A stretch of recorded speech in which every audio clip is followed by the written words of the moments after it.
Bienvenidos a Voces de los Desaparecidos, el podcast. Yo soy Annie. Yo soy Grace. Y el día de hoy tenemos como invitada a Lilo González Mancera. Hola Lilo, bienvenida. Hola, buenas noches, ¿cómo están? Con el gusto de saludarte. Igualmente.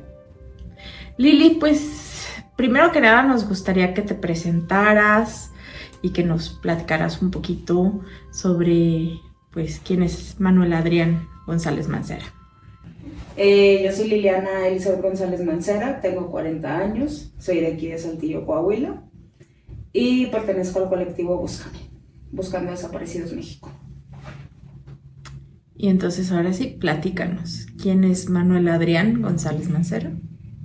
Manuel Adrián es mi hermano, el más chico dentro del matrimonio de mis papás. Es 2 años más chico que yo. En casa pues era el único hombre, aparte de mi papá. Y él tenía pues no es padecimiento, pero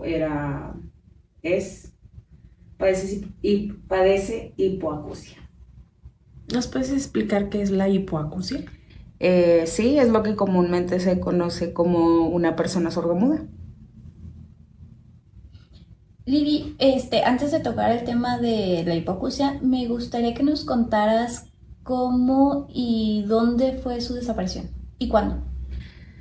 Al día de hoy ya se cumplieron 12 años de su desaparición. Desapareció el 23 de febrero del 2012 en Piedras Negras, Coahuila, junto con otras 4 personas. ¿Ellos también padecen hipoacusia? Sí, también. Solo que de los 5 que desaparecieron en ese momento, solo Manuel vive en Piedras Negras. Okay. ¿Y qué estaban haciendo entonces las demás personas en Piedras Negras si no vivían ahí? Tengo entendido, o por lo menos lo que conocemos de la investigación y del caso, ellos se dedicaban a andar en toda la República, vendían estampitas, plumas y ese tipo de mercancías, o sea, eran comerciantes, vaya, por así decirlo, y justo estaban en Piedras Negras. Okay. Lili, bueno, ya nos has comentado un poquito sobre la hipoacusia, pero nos gustaría conocer un poquito más a Manuel. ¿Cómo fue crecer con él, con esta complejidad para comunicarse con él? ¿Manuel conoce el lenguaje de señas mexicano? ¿Cómo era vivir con él y comunicarse con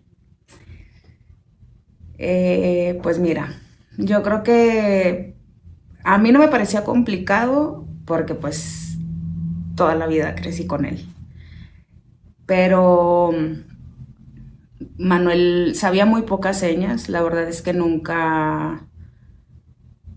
estoy muy segura, pero creo que nunca quiso aprender el lenguaje de señas. Él trataba primero pues leía los labios para comunicarse con nosotros, o sea, sí nos entendía a nosotros, sí sabía escribir.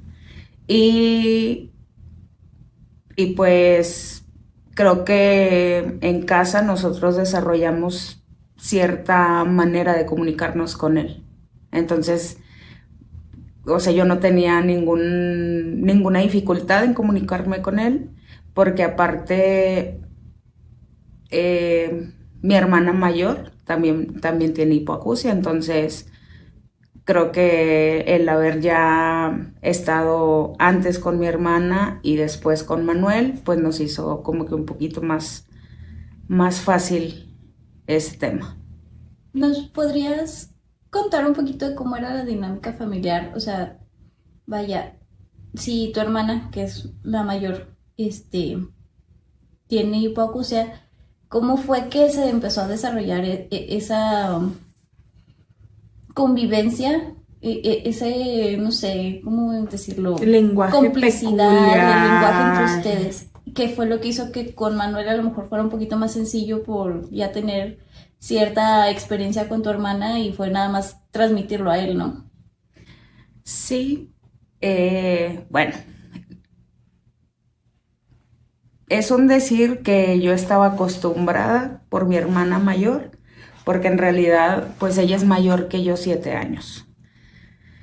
Entonces, cuando, la verdad yo no tengo muchos recuerdos de mi infancia, pero sí, por ejemplo, recuerdo mucho que Gaby, que es mi hermana mayor, siempre fue muy protectora con Manuel. Siento que hasta cierto punto como que éramos un equipo, o sea, somos 4, entonces eran Gaby y Manuel, que es mi hermana mayor y mi hermano menor, y las dos del medio, que somos Claudia y yo, como que éramos un equipo, o sea, cada quien hacía un equipito, entonces Gaby sí defendía mucho a Manuel, lo cuidaba muchísimo hasta cierto punto y creo que en casa siempre le hemos dicho, el primer hijo de mi hermana fue Manuel. ¿Cuántos años le lleva a Gaby a Manuel? 9. 9. Y entonces, digamos que, o sea, la construcción del lenguaje entre ustedes, el cómo se daban a entender con Manuel, nace de esa experiencia de 7 años contigo. O sea, tu familia, tu mamá, tu papá, fueron los que les tocó construir el lenguaje con Gaby, ¿no? Ya cuando Sí, tú llegas, ya, pues ella ya está más madura, sí. ya aprendió a comunicarse, ¿no? Ujú. Entonces, me imagino que eso facilitó las cosas con Manuel, ¿no? Sí, de hecho, creo que con Gaby fue un poco más fácil porque Gaby, por ejemplo, si yo utilizo un tono de voz más fuerte, ella sí me escucha y lee súper bien los labios, o sea, también Gaby se comunica súper bien y ella sí habla un poco, pero con un tono de voz pues más elevado que el de nosotros, por lo mismo, porque como ella no se escucha, entonces no logra modular el tono de su voz, pero sí fue siempre mucho más fácil la comunicación con ella y con Manuel algunas veces era con señas, algunas veces era escribiéndonos en una libreta o a veces era simplemente hablando de frente para que él pudiera leernos los labios. ¿Y cómo era tu relación con tu hermano? ¿Cómo se llevaban? Híjole, pues mira, como éramos los más pequeños, nos peleábamos mucho. Creo que pues mis hermanas, aparte que la dinámica en nuestra casa por mucho, la mayor parte del tiempo cuando nosotros éramos niños, pues fue estar solo los 4, porque mis papás pues trabajaban. Entonces, eh, ahí quien básicamente nos controlaba era Gaby, porque sí peleábamos mucho. Aparte que Manuel siempre fue muy hiperactivo. O sea, nosotros nacimos aquí, pero cuando yo tenía 6 años nos fuimos a vivir a Acuña. Y antes de llegar a Acuña, vivimos ahí en un pueblito, en un ranchito que está antes de llegar a Acuña. Y en ese pueblito, por, por más bien tratar de hacerles ver cómo era Manuel, o sea, él conocía a todo el mundo. Oye, Miguel. Súper amiguero. La verdad es que yo siempre estaba sorprendida porque yo decía, ¿cómo le hace? O sea, literal, y son anécdotas que a veces recordamos en la casa, porque pues teníamos que tomar un autobús para trasladarnos a Acuña, si teníamos que ir a Acuña. Y todo mundo quien se subía al autobús saludaban a Manuel. O sea, él parecía el alcalde de ese pueblito. Y mi relación con él, como les digo, como éramos los más pequeños, creo que no que hubiera rivalidad, pero sí peleábamos como que mucho pues la atención tanto de nuestras hermanas mayores como de nuestros papás. Y la relación de hermanos siempre es compleja, ¿no? O sea, quien diga nunca me he peleado con mi hermano es porque no vivían juntos, ¿no? Y bien dices, cuando son los más cercanos, quizás es eso, pelearse por la atención y más cuando pues Manuel contaba con la sobreprotección de tus hermanas mayores, ¿no? Sí. Entonces, pues me imagino que, o sea, debió haber sido como hermanas algo muy difícil de procesar por esa cercanía. O sea, a final de cuentas, y por ahí dice, ¿no? De que con quien más te peleas es con quien más quieres. Entonces,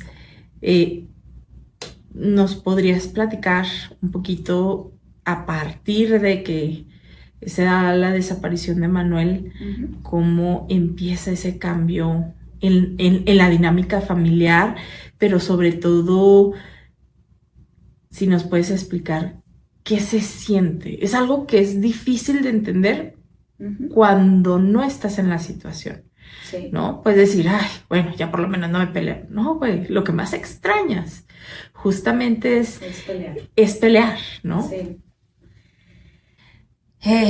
Pues, ¿qué pasa a partir de la desaparición de Manuel? Para ese momento, él ya tenía aproximadamente 6 años viviendo en Piedras Negras, o sea, ya no vivíamos juntos. Yo tenía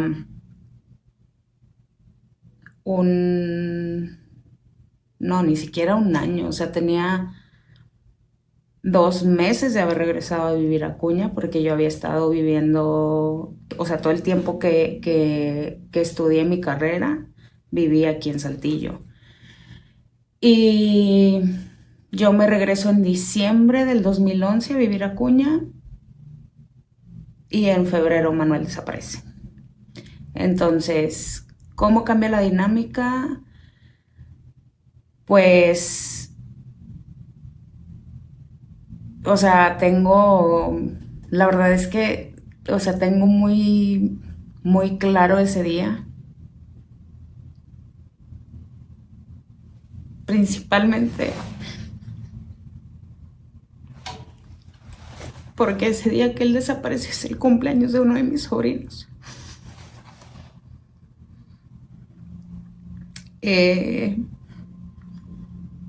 Manuel desaparece un jueves y recuerdo que hasta el viernes por la tarde le mandaron un mensaje a mi mamá, un amigo de él que vivía en Piedras Negras, preguntándole si Manuel estaba si estaba con nosotros. Entonces, la verdad es que era, por decirlo de alguna manera, común el que Manuel a veces no se comunicara con nosotros. Bueno, creo que se comunicaba casi siempre más con mis papás, ya sea por mensaje o a veces iba a Acuña a ver a mi mamá. Entonces, me acuerdo que le mandaron a mi mamá el mensaje el viernes y no es que no le tomáramos importancia, sino que decíamos, pues bueno, o sea, no es raro que pase esto, yo creo que mañana se comunica. Pero entonces el sábado vuelven a mensajear a mi mamá preguntándole si Manuel está en casa. Mi mamá les dice que no. El domingo igual. Y entonces el lunes mi mamá y una de mis hermanas toman la decisión de ir a Piedras Negras. No recuerdo, la verdad es que no recuerdo exactamente las horas en las que se fueron. Solo recuerdo que pues mi mamá en ese momento se pues no solo mi mamá, sino mis hermanas y yo, junto con ella, nos dedicábamos teníamos un comedor industrial. Entonces, pues alguien se tenía que quedar a cargo, ¿no? Me quedo yo ese día trabajando por la tarde, mi hermana y mi mamá se van. Me acuerdo que en todo el transcurso de esas horas en las que yo estaba trabajando y que ellas andaban en Piedras, no tuvimos ningún tipo de comunicación. Para eso de las 10:30 de la noche, yo tenía como que un descanso de una hora y media aproximadamente. Y recuerdo que le estuve marcando a mi mamá por teléfono y no me contestaba, ni ella ni mi hermana.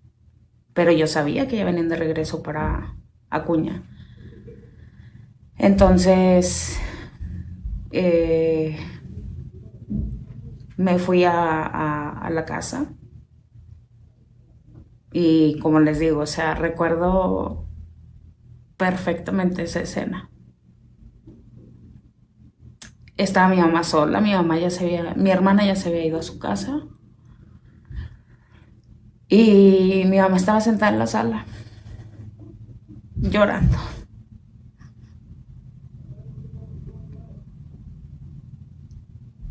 Y pues lo único que logró decirme fue que no habían encontrado a Manuel, que habían ido a levantar una denuncia y ya había una denuncia previa. Y entonces ahí pues les dieron todos los detalles de que se los habían llevado, que los habían subido a una camioneta y pues que desde el jueves 23 o sea, no sabían nada de ellos.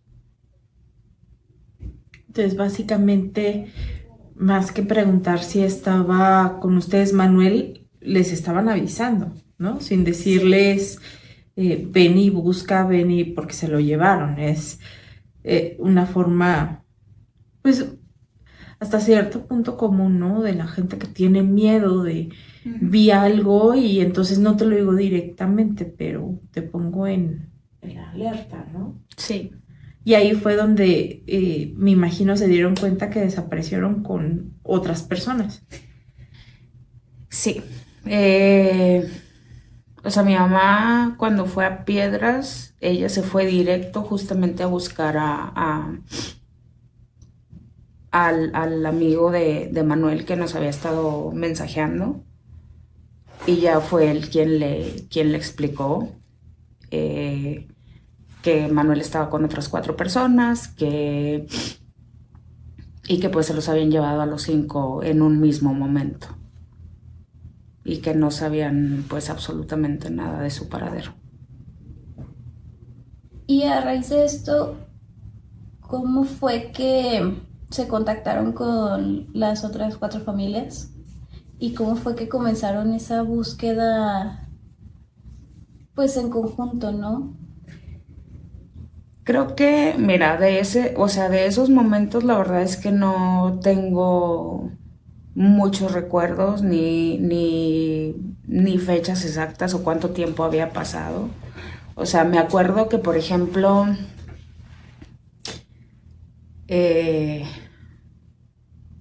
estamos hablando que fue jueves 23, el lunes 27 es cuando realmente ya nos enteramos de la desaparición. Y el siguiente sábado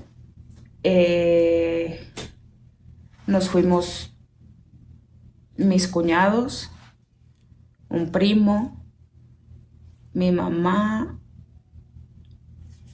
yo, y la verdad es que no recuerdo si alguno, o sea, bueno, mis hermanas, y no recuerdo si algunos de mis sobrinos. Nos fuimos a Piedras Negras y empezamos a pegar fotos de Manuel y dejamos nuestro número de teléfono para si alguien lo veía que nos hablaran. Y aparte hubo por ahí o sea, aparte del contacto con el amigo de Manuel, había otra persona que también era de la Ciudad de México, que él fue el que básicamente hizo el contacto de las familias de México acá con nosotros.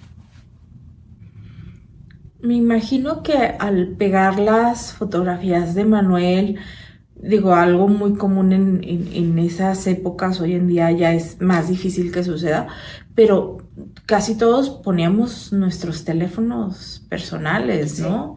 Y eso difícilmente nos resulta en llamadas de extorsión.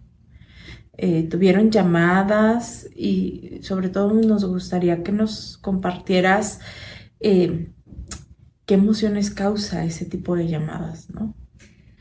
Pues mira, tanto así como llamadas de extorsión, no. Pero pues Manuel tenía un círculo de amigos en Piedras Negras.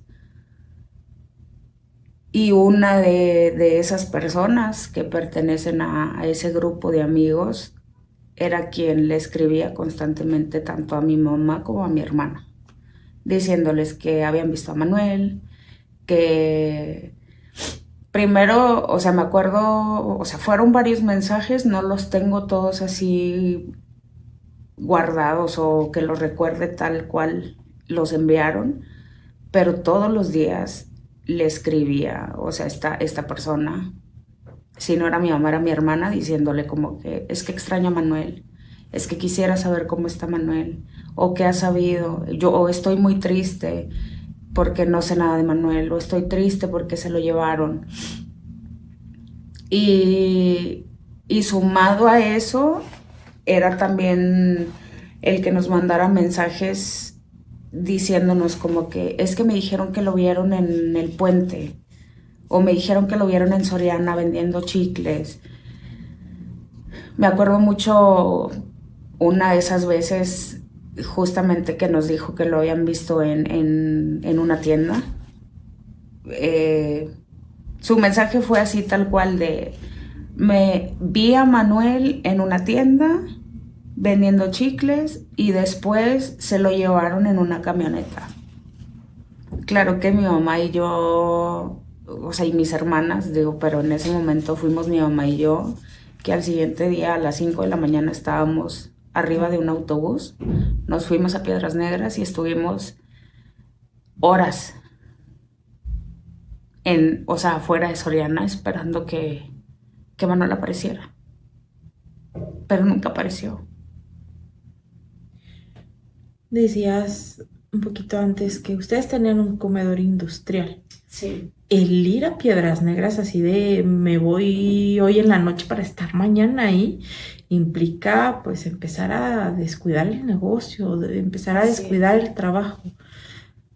Platícanos, digo, de Acuña a Piedras, de Saltillo a Piedras, o sea, son distancias que sí o sí te quitan todo el día. Uh-huh. Y mucha gente no entiende que, pues, o sea, para empezar son gastos que tú tienes que hacer porque nadie te da para que vayas a la otra ciudad o en aquellos tiempos era imposible que fiscalía o no existían las comisiones de búsqueda, no te apoyaban, era con tus propios recursos. Sí. Pero si no tenías un empleo y aún con un empleo, pues te darán permiso una vez, 2, difícil, 3, pues te lo dan junto con tu liquidación, ¿no? Así es. Pues mira, por ese lado afortunadamente creo que como básicamente era un negocio familiar y todas en algún punto llegamos a administrarlo, entonces pues ahí como que tratábamos de organizarnos. Yo trabajaba en las tardes, una de mis hermanas trabajaba en las mañanas, entonces ese día que, por ejemplo, que mi mamá y yo nos fuimos, ella se quedó a cargo.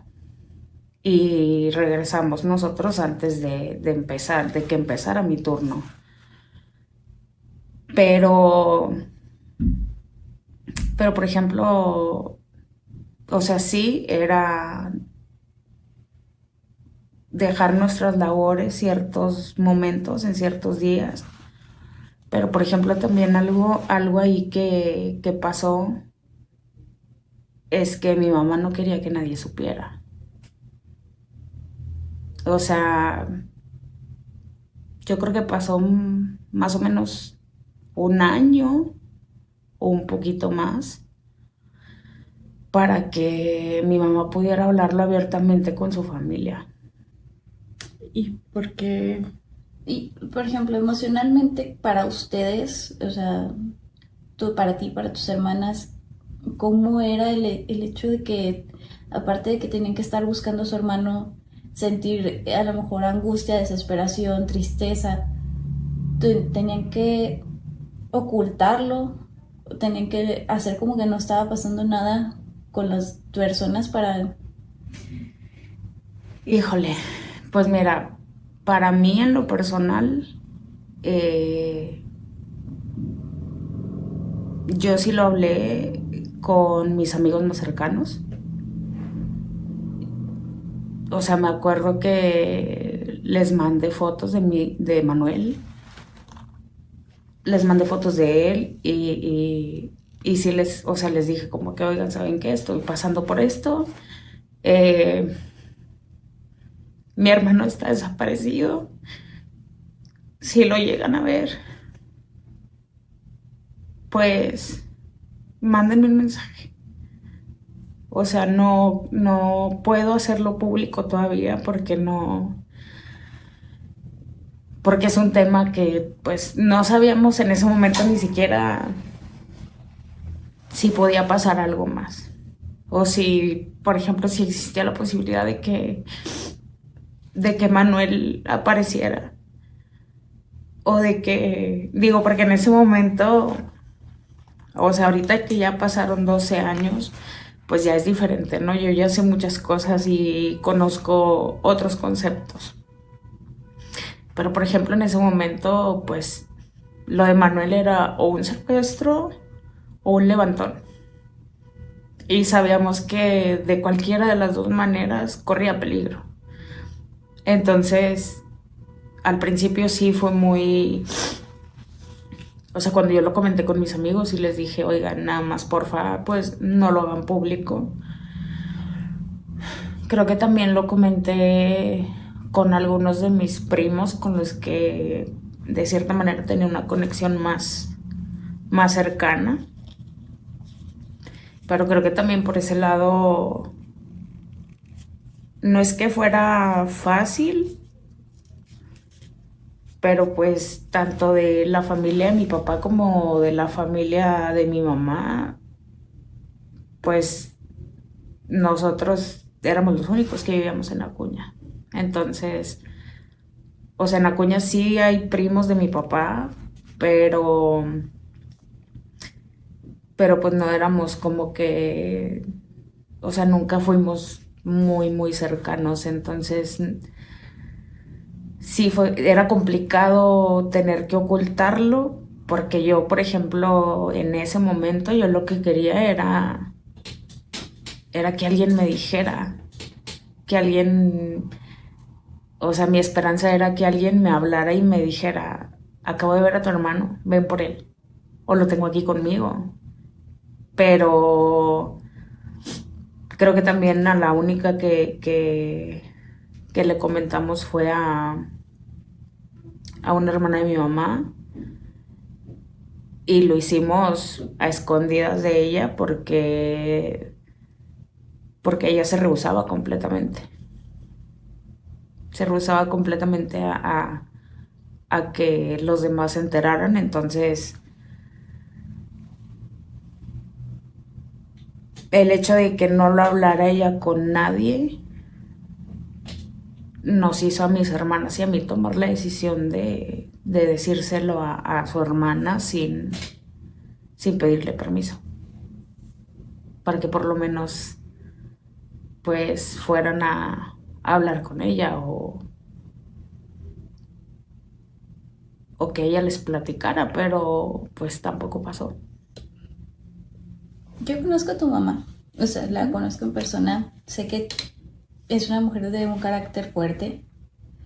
Es alguien que, bueno, yo la conozco a raíz de todo esto, entonces no sé cómo era antes de, pero sé que trata de ocultar sus emociones, o sea, no las demuestra. Pero,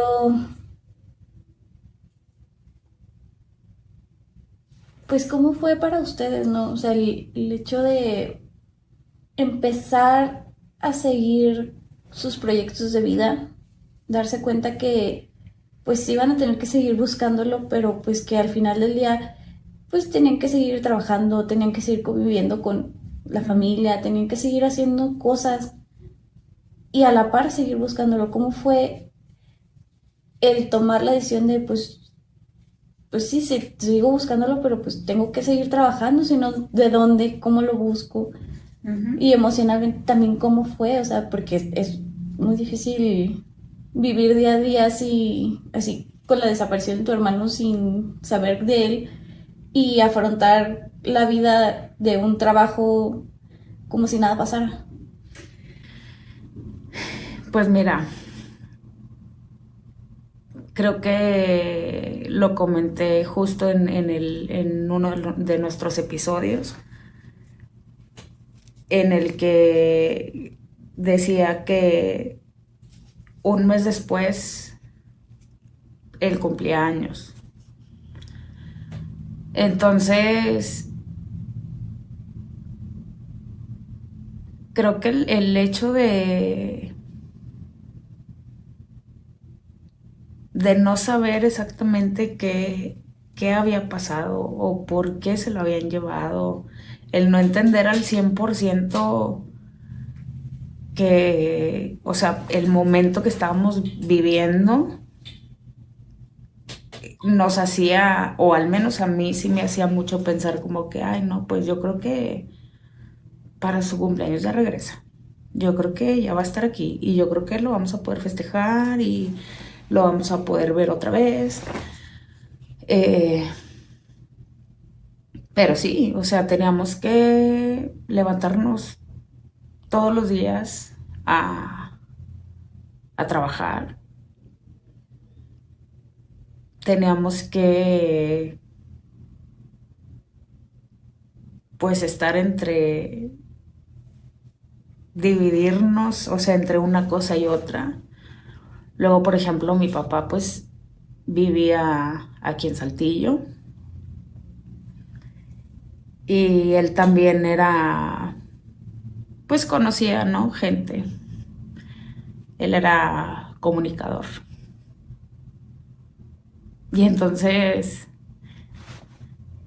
de los también recuerdos que tengo de esas épocas es que mi papá también era no frío, sino pues no demostraba mucho sus emociones. Entonces, me acuerdo que en esos tiempos nos hablaba todos los días. Nos hablaba todos los días pues para preguntarnos cómo estábamos, cómo estaba mi mamá, si sabíamos algo. Eh,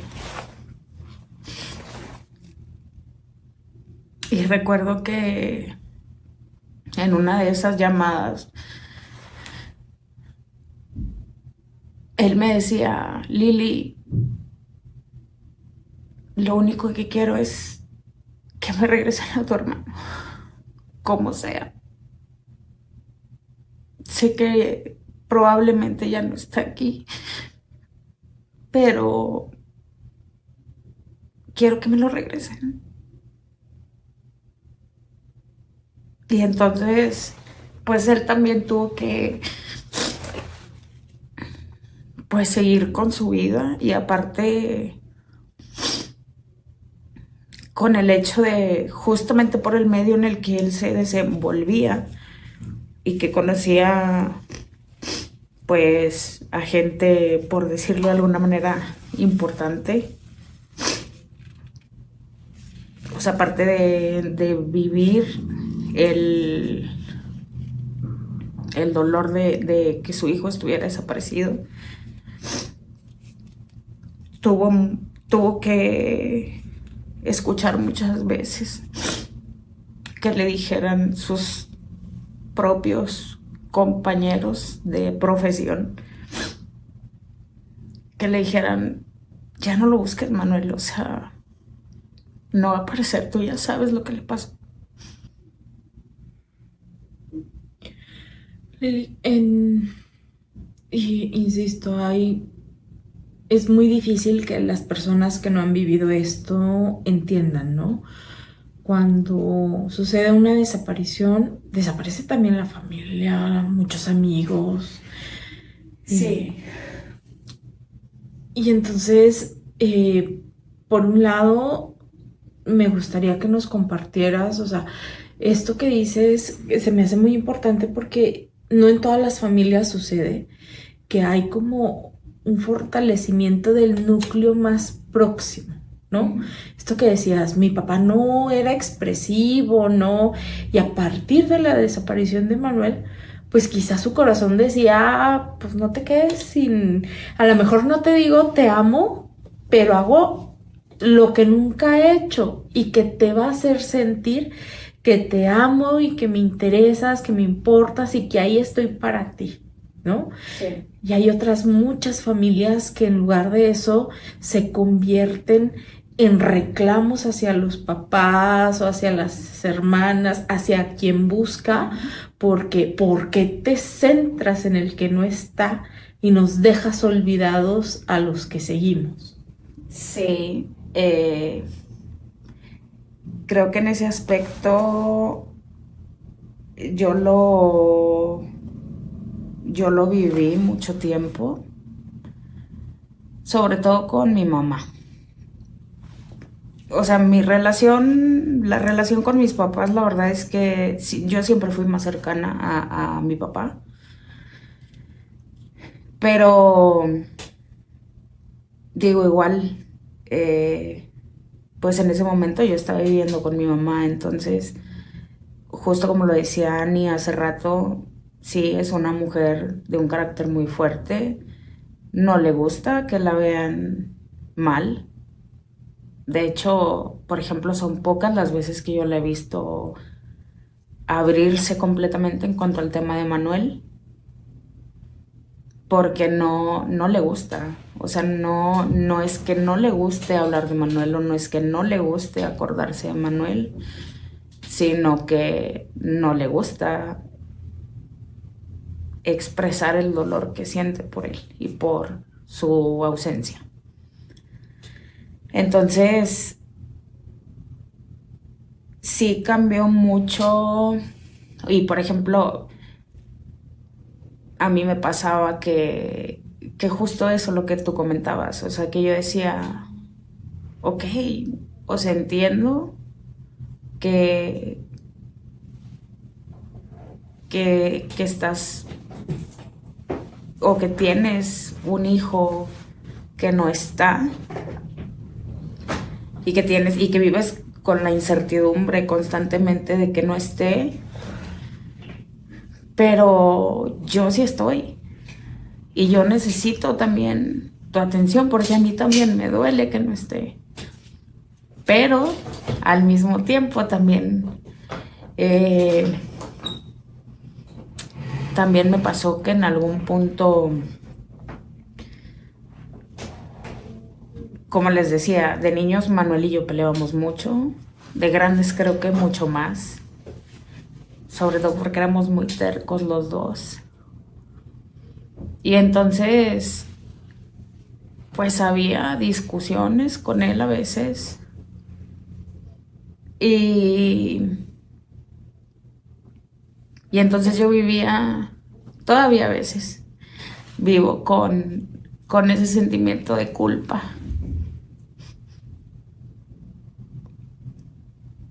De que los últimos meses antes de su desaparición tuvimos peleas fuertes. Y entonces creo que una de las partes por las que nos pegó, yo creo que a todos nos pega igual cuando nos pasa algo así. Y sí, o sea, hay mucha gente que no lo entiende y qué bueno, qué bueno que no lo entienden porque eso significa que no lo han vivido y ojalá que no lo vivan nunca. Pero, por ejemplo, creo que a nosotros nos pegó mucho porque justo, no sé, 2 o 3 semanas antes de su desaparición, Manuel estuvo en casa de mi mamá. Les digo, habíamos tenido ahí como una discusión medio fuerte, mis hermanas y yo con él. Entonces, pero pues él fue a ver a mi mamá, ¿no? Y me acuerdo que ya cuando se iba, a pesar de que estábamos peleados y de que no nos dirigíamos la palabra,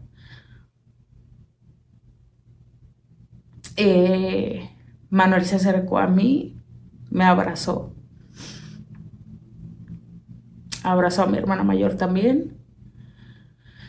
Y me acuerdo que yo le dije, cuídate mucho, ven más seguido a ver a mi mamá. O sea, no importa que no hables con nosotros, pero ven a verla a ella.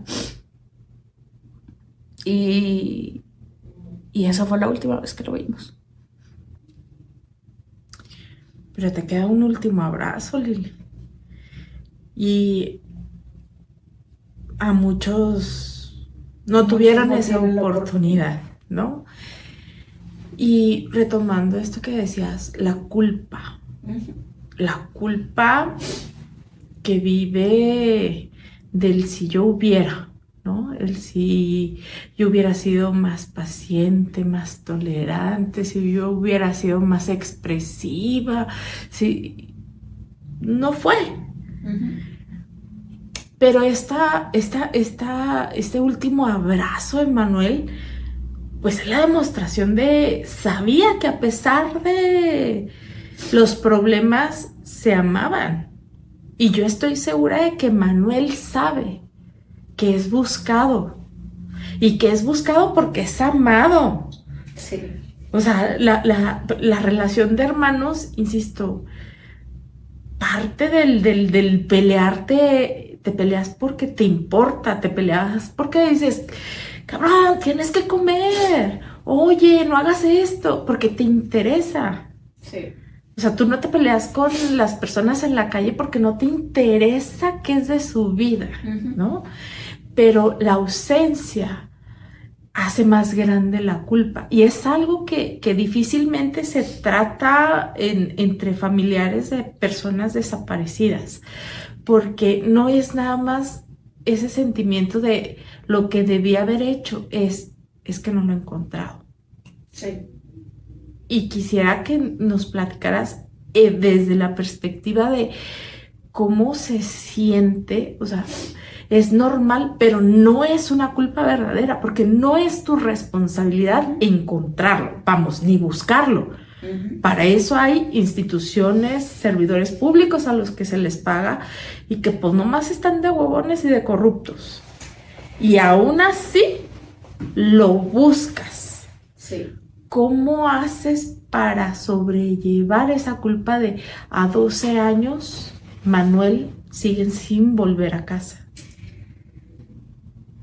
Híjole, pues mira, la verdad es que para mí, en lo personal, me llevó prácticamente 10 años entenderlo, dejar esa culpa.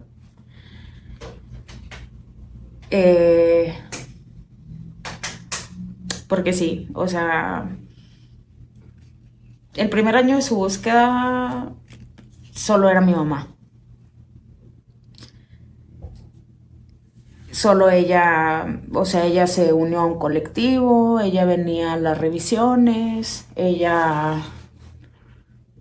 o sea, ella era quien conocía a las otras personas, a los otros familiares de las otras 4 personas. Y pues yo lo que hacía era trabajar. Y entonces llegó un punto en el que pues mi mamá, cada vez que regresaba de una revisión o de una reunión con el gobernador o de cualquier cosa que tuviera que ver con la investigación, eh, regresaba mal. O sea, no lo expresaba, pero veíamos que estaba mal. Entonces, no recuerdo exactamente cuándo yo decidí unirme a la búsqueda. Yo creo que sí fue como un año después, porque yo me regresé a vivir a Saltillo. Entonces ya era como que un poco más fácil para mí asistir a las revisiones. Y entonces para mí era el pensar constantemente de, es que, ¿por qué yo sí puedo estar aquí trabajando? ¿O por qué sí puedo estar viviendo aquí y Manuel no? ¿O por qué le dije tal cosa 3 meses antes de que él desapareciera? ¿O por qué no fui mejor hermana? ¿Por qué no le dije más veces que lo quería? ¿Por qué no lo ayudé a salir de la relación en la que estaba? ¿Por qué? O sea, ¿por qué no hice nada? ¿Por qué me quedé de brazos cruzados? A lo mejor si lo hubiera hecho, él estuviera aquí. Y te digo, fueron prácticamente 10 años de preguntarme todos los días qué podía haber hecho diferente para que él no desapareciera. Gracias, Lilu, por haber abierto tu corazón en este podcast. Vamos a partir el capítulo para dejar pues sí, la intriga de qué es lo que más vas a seguir contando. Entonces, los esperamos en el siguiente episodio, la parte 2. Y pues queremos darle un agradecimiento a nuestros colaboradores, que sin ellos este espacio no sería posible. A Colectivo Búscame, a Open Society Foundation y a Centro de Colaboración Cívica. Y también un agradecimiento especial a Seventeen Studio. Muchas gracias por habernos escuchado. Gracias por invitarme. Bueno, me invité yo sola en realidad. Nos vemos hasta la próxima. Bye.